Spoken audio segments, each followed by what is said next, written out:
कभी यह सूरज जीवन का सबसे बड़ा चमत्कार था।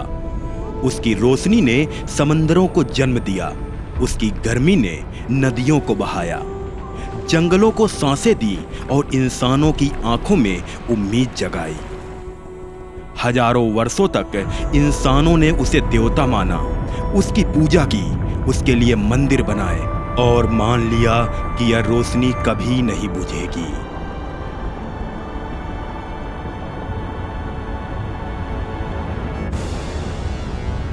लेकिन समय किसी पर दया नहीं करता।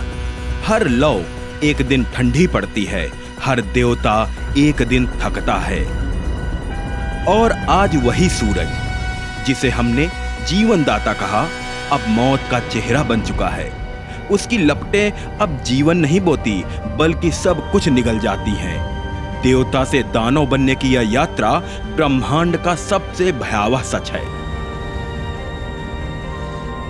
प्लैनेट जो कभी उसके चारों ओर सुरक्षित नाचते थे, आज उसी के भूख में कैद हो चुके हैं। और इस विनाश का गवाह है काल यात्री। वह कोई साधारण इंसान नहीं, बल्कि समय की दीवारों को चीरकर अरब सालों आगे छलांग लगाने वाला एक खोजी है। उसके पास है ऐसा सूट जो सूरज की आग और विकिरण को भी सह सकता है, और उसके साथ है एआई ड्रोन ऑरा जो हर आंकड़ा दर्ज करता है, हर खतरे की चेतावनी देता है और इस अंतिम यात्री की गवाही बनने जा रहा है। आज उनकी यात्रा शुरू होती है, सौर मंडल के विनाश की यात्रा, जहां एक एक करके ग्रह खत्म होंगे, सपने राख में बदलेंगे और सूरज अपनी भूख में सब कुछ निगल जाएगा।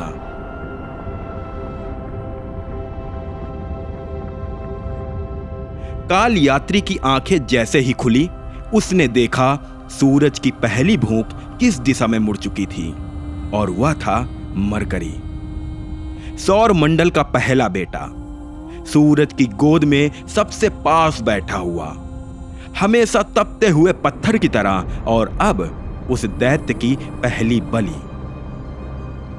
कभी इंसानों ने उसे समझने की कोशिश की थी, प्रोब भेजे गए, मैरिनर, मैसेंजर, बेपी कोलंबो, उन्होंने तस्वीरें लौटाई, आंकड़े भेजे, पर हर तस्वीर ने यही कहा, यह ग्रह जीवन के लिए नहीं बना।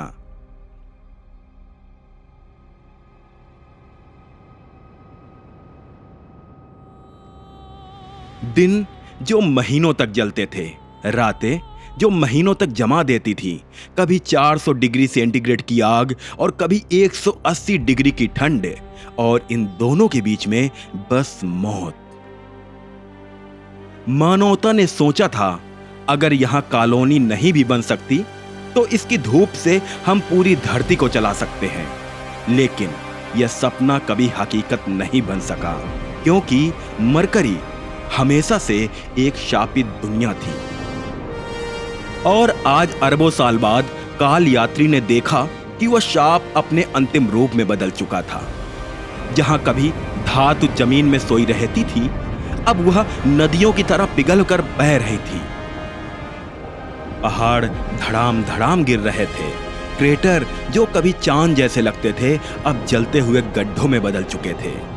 तभी काल यात्री के कानों में ऑरा की ठंडी आवाज गूंजी, surface integrity lost, core destabilizing, मतलब ग्रह का दिल भी अब टूट चुका था। सूरज की लपटें धीरे धीरे उसकी सतह को चाट रही थी। हर सेकंड मरकरी का एक टुकड़ा आग की ओर खिंचकर समा रहा था। काल यात्री की धड़कनें तेज हो गई। उसने अपने वाइजर के आर पार देखा और उसे लगा जैसे पूरा ग्रह किसी अदृश्य हाथ से तोड़ा जा रहा हो।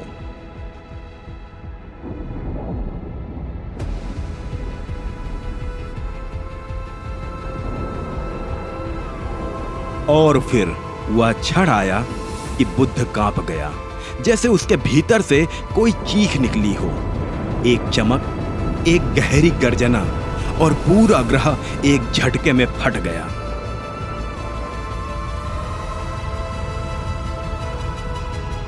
उसकी सतह हवा में बिखर गई। उसकी चट्टानें सूरज की ओर भागी और कुछ ही पलों में जहां कभी सौर मंडल का पहला बेटा था, अब वहां सिर्फ अंधेरा और खामोशी थी। काल यात्री चुप खड़ा रहा। उसकी आंखों में राख का सागर तैर रहा था। यह सिर्फ एक ग्रह का अंत नहीं था, यह इंसानों के उन सपनों का अंत भी था जिन्होंने कभी कहा था, यहां से हम पूरी धरती को रोशन करेंगे। लेकिन कुछ दुनियाएं जीवन के लिए नहीं बनती, कुछ सपने सिर्फ राख बनने के लिए जन्म लेते हैं। बुद्ध की राख अभी ठंडी भी नहीं हुई थी कि सूरज की लपटें अगले शिकार की ओर बढ़ गईं, और वह था पृथ्वी की जुड़वा बहन शुक्र।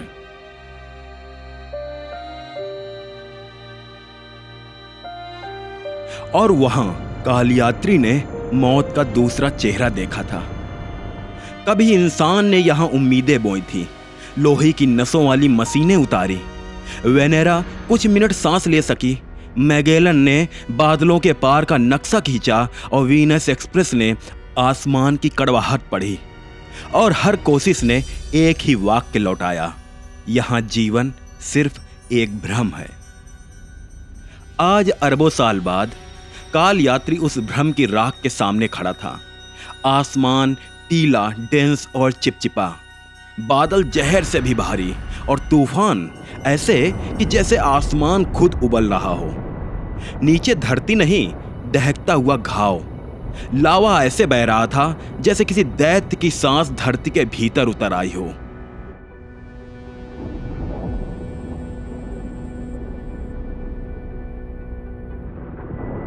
तभी ऑरा की ठंडी फुसफुसाहट, एटमॉस्फेयर अनब्रीथेबल, सरफेस रेंज इंक्रीजिंग। काल यात्री ने अपने सूट की एसिड शील्ड बढ़ाई। वाइजर पर धुंध जमा हुई जैसे मौत ने उंगली फेर दी हो। दिल ने पूछा कितनी देर। सूट ने जवाब नहीं दिया। मशीनें भी कभी कभी खामोश हो जाती हैं। एक पल के लिए उसने गर्दन उठाई और कल्पना की, वे हवा में तैरते शहर जो कभी कागज पर बने थे, बादलों के ऊपर शांत नींद में डोलते एयरशिप जहां इंसान जहर के सागर के ऊपर एक पतली सी सांस बुनते। पर आज कागज की स्याही भी राख हो चुकी थी। उस सपने का नाम था कल, और कल अब किसी और ब्रह्मांड में था। सूरज पास आया और शुक्र ने कराह की। पहाड़ पिघले, दरारें अंगारे उगलने लगी। आसमान ने आंखें मूंदी और धरती ने दांत भींच लिए।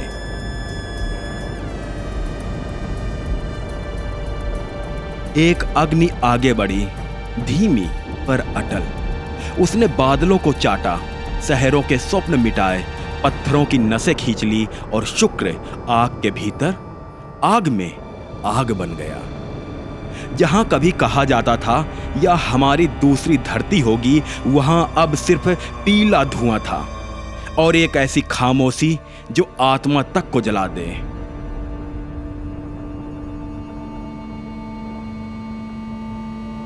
Planet terminated. शब्द छोटे हैं पर अर्थ असीम। काल यात्री ने आंखें बंद कर ली। उसकी पलकें भारी थी, जैसे राख भी वजन रखती हो। पर यात्रा को रुकना नहीं था। सूरज अभी तृप्त नहीं हुआ था। उसकी भूख की अगली दिशा लाल थी।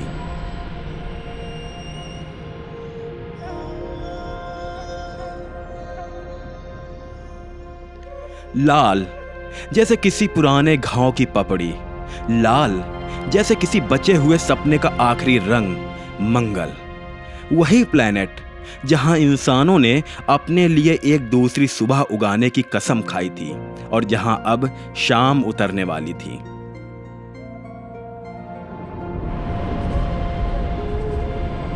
शुक्र राख में बदल गया था, पर सूरज की भूख अब और बढ़ चुकी थी। काल यात्री की आंखें अब टिक गई उस लाल ग्रह पर जो कभी आशा का नाम था। वही मंगल जहां इंसानों ने अपनी दूसरी सुबह उगाने की कसम खाई थी।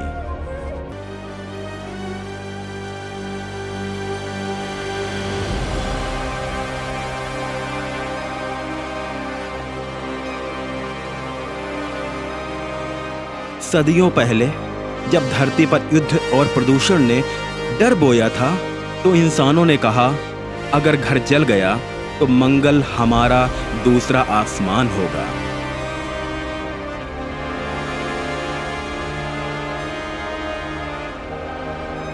स्पेसएक्स और इसरो ने अपने पहले यात्रियों को भेजा। लाल मिट्टी पर डोम खड़े हुए, गुफाओं में कॉलोनीज बनी, ग्रीन हाउस चमके, जहां धरती से लाए बीजों ने पहली बार पराई जमीन पर सांस ली। बच्चे वहां खेले, झंडे लहराए और इंसानों ने सोचा, हमने मौत को धोखा दे दिया। लेकिन ब्रह्मांड हंस रहा था। आज अरबों साल बाद काल यात्री ने वही लाल दुनिया देखी, पर यह वही मंगल नहीं था। न बच्चों की हंसी, न पत्तियां, बस राख और धुआं। जहां कभी गुंबद चमकते थे, आज वे पिघलकर धरती में धंस गए थे। जहां ग्रीन हाउस खड़े थे, आज वहां काला धुआं लटक रहा था। जहां इंसानों ने झंडे गाड़े थे, आज वहां राख उड़ रही थी। और ने आवाज की, colony remnants detected, structural collapse total. मतलब मंगल पर इंसानों के सपनों का कोई निशान अवशेष नहीं है। काल यात्री एक गिरे हुए डोम के पास रुका। उसने कांच के टूटे टुकड़ों को देखा। उनमें कभी बच्चों के चेहरे झलकते थे, अब उनमें सिर्फ सूरज की आग का प्रतिबिंब था। उसने आगे बढ़कर ग्रीन हाउस का ढांचा देखा।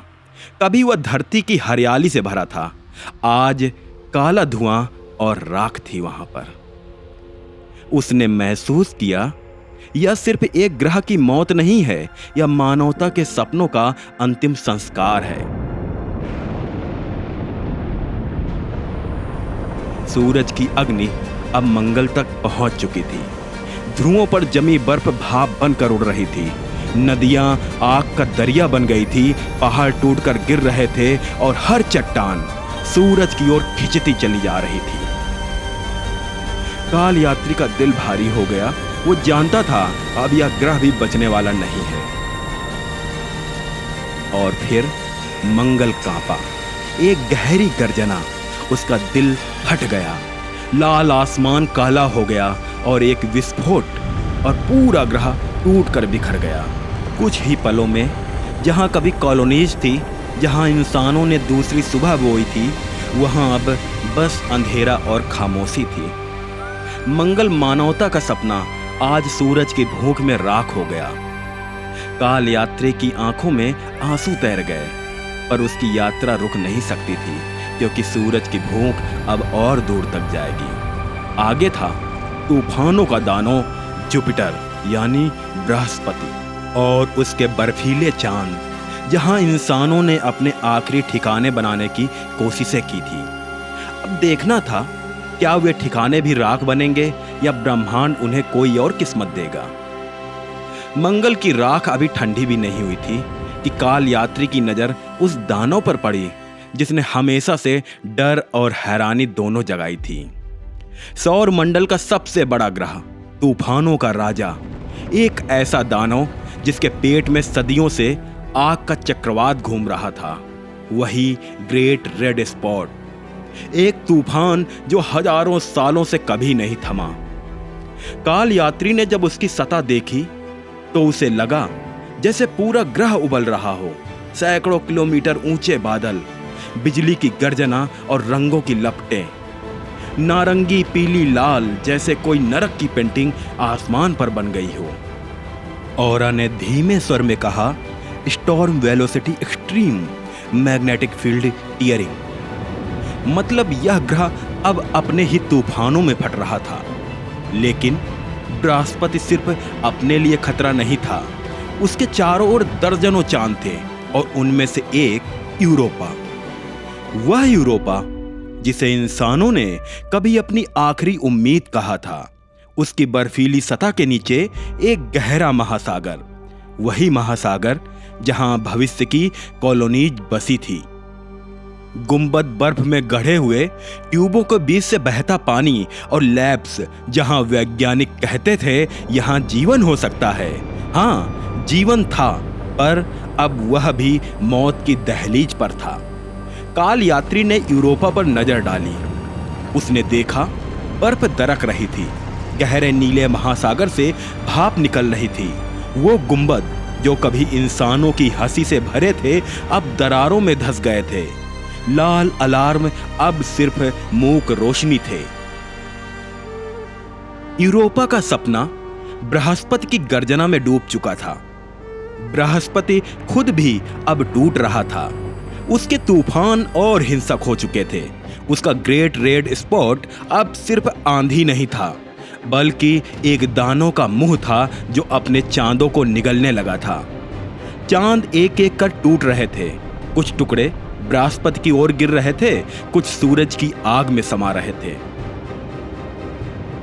काल यात्री ने देखा पूरा साम्राज्य बिखर रहा है। एक दानव जो अपने बच्चों को खुद खा रहा है, और फिर एक गहरी गर्जना। बृहस्पति की परतें फट गई। उसके तूफान एक आखिरी बार गरजे जैसे मौत का ऐलान कर रहे हों, और पूरा ग्रह एक राख के बादल में बदल गया। जहां कभी सबसे बड़ा ग्रह खड़ा था, वहां आज सिर्फ अंधकार था। काल यात्री ने भारी सांस ली। उसने विस्फोट किया कि दानव भी मौत से नहीं बचता। लेकिन सूरज की भूख अभी थमी नहीं थी। उसकी अगली नजर उस ग्रह पर थी जो अपने छल्लों की वजह से सौर मंडल का सबसे सुंदर रत्न कहा गया था। शनि और उसके चांद, खासकर वह रहस्यमयी दुनिया जहां इंसानों ने अपने आखिरी सपने बसाए थे। टाइटन। अब देखना क्या था, क्या सुंदरता भी मौत से बच पाएगी, या शनि के छल्ले भी राख में बिखर जाएंगे। बृहस्पति का दानव साम्राज्य राख में बदल चुका था, और अब काल यात्री की आंखें ठहर गई उस सबसे सुंदर ग्रह पर। वह शनि जिसके छल्ले कभी आभूषण थे, बर्फ और पत्थरों से बने हुए वलय जिन्हें देखकर इंसान ने कहा था यह ब्रह्मांड का सबसे सुंदर नजारा है। लेकिन आज सौंदर्य भी मौत की कतार में खड़ा था। काल यात्री ने अपने वाइजर के आर पार देखा। छल्ले जो कभी चमकते थे आज बिखरने लगे थे। बर्फ के टुकड़े टूट टूट कर टकरा रहे थे। पत्थरों की बारिश ग्रह की सतह पर गिर रही थी। सूरज की लपटें अब इतनी दूर तक पहुंच चुकी थी कि शनि का हर आभूषण राख में बदल रहा था। लेकिन शनि की सबसे बड़ी कहानी उसके छल्ले नहीं थे। उसकी सबसे बड़ी कहानी थी उसका चांद टाइटन। वह टाइटन जहां इंसानों ने अपने आखिरी सपने बोए थे। गाढ़े नारंगी आसमान के नीचे कॉलोनीज खड़ी हुई। झीलों में तैरता मीथेन था, और उन झीलों के किनारे डोम्स में इंसान रहते थे। उन्होंने कहा था अगर कहीं नया घर बन सकता है तो वो टाइटन है। लेकिन आज वह सपना भी राख बन रहा था। काल यात्री ने टाइटन पर नजर डाली। उसने देखा डोम्स टूट चुके थे। गगनचुंबी एंटीनाज जो कभी आसमान तक संदेश भेजते थे आज राख में गिर रहे थे। झीलें जो कभी रहस्यमयी और सुंदर थी आज उबल रही थी। उनसे उठती गैस मानो टाइटन का आखिरी सांस हो।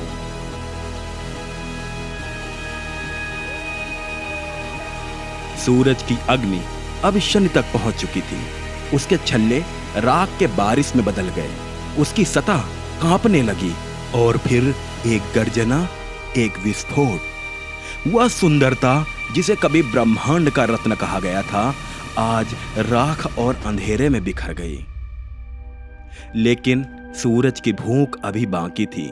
अब उसकी लपटें बढ़ रही थी उन बर्फीले दिग्गजों की ओर जिन्होंने हमेशा दूरी बनाए रखी थी। अरुण और वरुण, अर्थात यूरेनस एंड नेपच्यून। वो ग्रह जो चुप थे, दूर थे, लेकिन अब आग की इस गाथा से बच नहीं सकते थे। शनि और उसके छल्लों का अंत हो चुका था। काल यात्री की नजर अब दूर तक फैले अंधकार में भटक रही थी। वहां जहां बर्फीले दिग्गज सोए थे, यूरेनस और नेपच्यून, वे ग्रह जो हमेशा चुपचाप रहे, दूर, ठंडे और रहस्यमयी, मानो उन्होंने कभी सूरज की आग से कोई रिश्ता ही न रखा हो। पर अब दैत्य का आकार इतना बढ़ चुका था कि दूरी भी कोई बचाव नहीं थी। काल यात्री ने यूरेनस को देखा। नीला हरा गोला धीरे धीरे कांप रहा था। उसका झुका हुआ अक्ष जो कभी उसे अलग पहचान देता था, अब टूट रहा था। बर्फ की परतें जो अरबों सालों से जमी थी, भाप बनकर उड़ रही थी। उसका आसमान दरक रहा था। और फिर काल यात्री की नजर गई नेपच्यून पर। वह सबसे दूर का ग्रह, गहरा नीला, जैसे सागर का कोई अनंत टुकड़ा। इंसानों ने कभी कहा था यह ब्रह्मांड की आखिरी सीमा है, पर आज वह सीमा भी कांप रही थी। उसके तूफान जो कभी रहस्य थे, अब मौत का नृत्य बन चुके थे। हवा ऐसी गरज रही थी जैसे आकाश खुद चीख रहा हो। बर्फ पिघलकर आग बन गई और नेपच्यून का नीला रंग धीरे धीरे काला होता चला गया। यूरेनस और नेपच्यून दोनों बर्फीले दिग्गज अब आग में डूब चुके थे। कुछ ही पलों में उनकी परतें टूट गई, उनकी गहराइयां भाप बन गई और दोनों ग्रह सूरज की भूख में समा गए। जहां कभी सौरमंडल का किनारा था, वहां बस एक खामोशी थी। काल यात्री ने दूर तक अंधेरे को देखा। सौरमंडल के लगभग सभी ग्रह राख बन चुके थे। अब बाकी था वह ग्रह जो उसका अपना था, पृथ्वी। वही धरती जहां इंसानों ने जन्म लिया, जहां उसने देवताओं की कहानियां गढ़ी और जहां उसने सपनों का पीछा किया। अब उस धरती का समय आ चुका था, आखिरी सांस और आखिरी विदाई।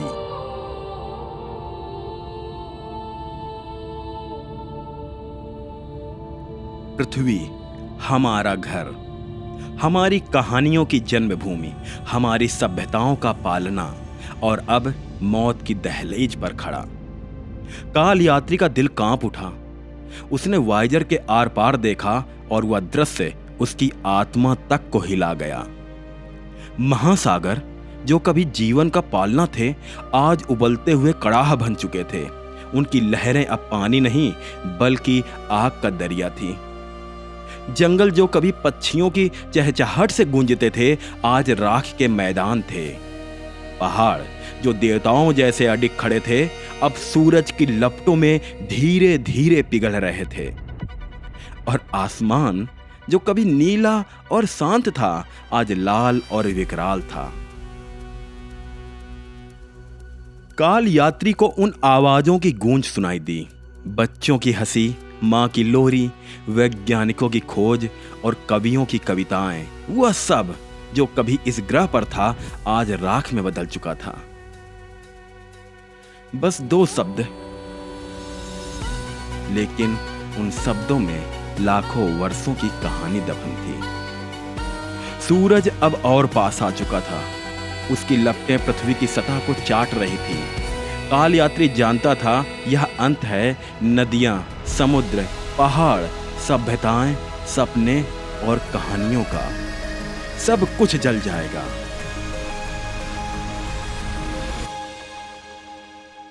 उसकी आंखों से आंसू बह निकले, लेकिन आंसू भी तुरंत भाप बन गए। और फिर धरती कांपी, जैसे उसका दिल टूट गया हो। महासागर फटकर आसमान में उड़े, जंगल धधक कर राख हो गए, पहाड़ ढह गए और फिर एक आखिरी गर्जना। धरती, हमारा घर, सूरज की भूख में समा गया। जहां कभी जीवन गाता था, वहां सिर्फ खामोशी थी।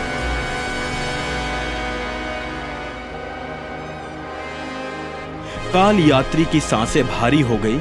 उसने विस्फोट किया, या घर था या सपना था, और अब यह सब खत्म हो चुका है। लेकिन उसकी यात्रा अभी पूरी नहीं थी, क्योंकि अब उसका सामना होना था सूरज से। वही सूरज जो कभी जीवन दाता था और अब दानव बन चुका था। अब देखना था क्या काल यात्री उस क्षण को देख पाएगा जब देवता पूरी तरह बुझ जाएगा।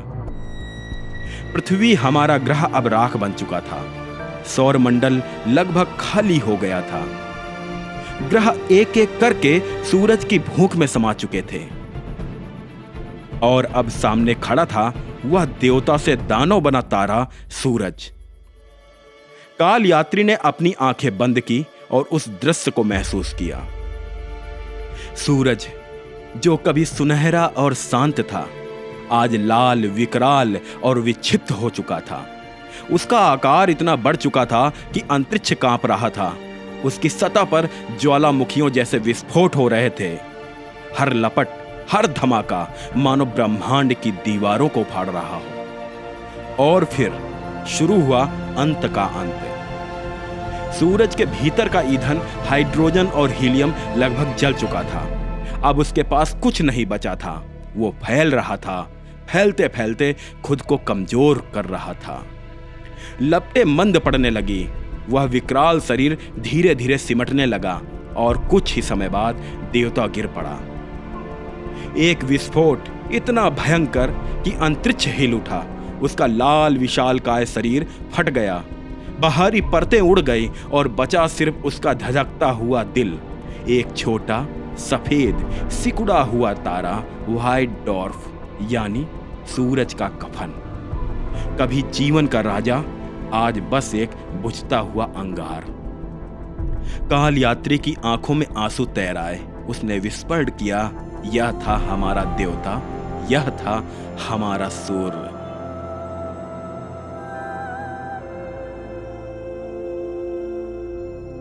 लेकिन यह अंत नहीं था, क्योंकि ब्रह्मांड कभी सचमुच खत्म नहीं होता। एक तारा मरता है तो दूसरा जन्म लेता है। एक लौ बुझती है तो कहीं और रोशनी जल उठती है। और शायद किसी दूर गैलेक्सी में, किसी और छोटे नीले ग्रह पर फिर से जीवन जाग चुका हो। काल यात्री ने दूर अंतरिक्ष की ओर देखा। उसकी आंखों में आंसू थे, लेकिन उन आंसुओं में एक हल्की सी मुस्कान भी थी, क्योंकि कहानी अभी खत्म नहीं हुई थी। यह बस एक अध्याय का अंत था और ब्रह्मांड हमेशा नई कहानियां लिखता रहेगा। अभी बाकी था हमें अपनी पृथ्वी को बचाने का, जब हम भविष्य से भूत में जाएंगे और फिर वो सारी तैयारियां करेंगे जो हम मानव सभ्यता को बचा सकें।